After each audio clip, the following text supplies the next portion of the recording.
सालाबादाप्रमाणे रेणुका देवीची यात्रा उत्साहात साजरी करण्यात आली। पहाटे 5 वाजता रेणुका चॅरिटेबल ट्रस्टचे अध्यक्ष सतीश चव्हाण व त्यांच्या पत्नी सौ दीपाली चव्हाण यांच्या हस्ते देवीला अभिषेक घालून पूजा करण्यात आली। सकाळी 7 वाजता अण्णाप्पा चव्हाण व भारत चव्हाण यांच्या हस्ते आरती करण्यात आली। पालखीचे पूजन रामचंद्र चव्हाण व शंकर चव्हाण यांच्या हस्ते करण्यात आले। पालखी सकाळी 11 वाजता पावतका स्थान सुतारमळा कोल्हापूर रोड कबनूर या ठिकाणी आली।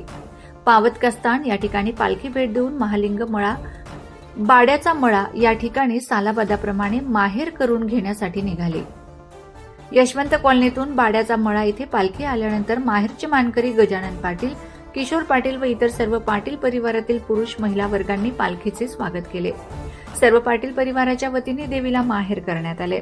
या ठिकाणी पाटील कुटुंबाच्या वतीने महाप्रसादाचे आयोजन करण्यात आले होते।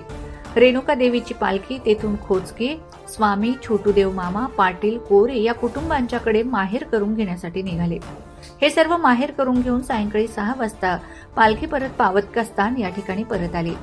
सायंकाळी गावातील सर्व भक्तजन आंबील, भाजी भाकरी नैवेद्य घेऊन देवीच्या पूजेसाठी हजारो भाविक येत होते।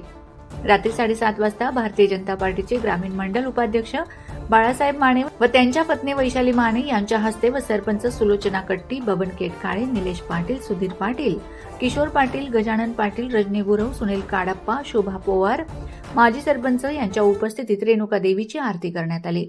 यावेळी मान्यवरांच्या हस्ते महाप्रसादाचे वाटप करण्यात आले। चॅनल सबस्क्राइब करा, बेल आयकॉनचे बटन दाबा, सोबत शेअर करायला विसरू नका।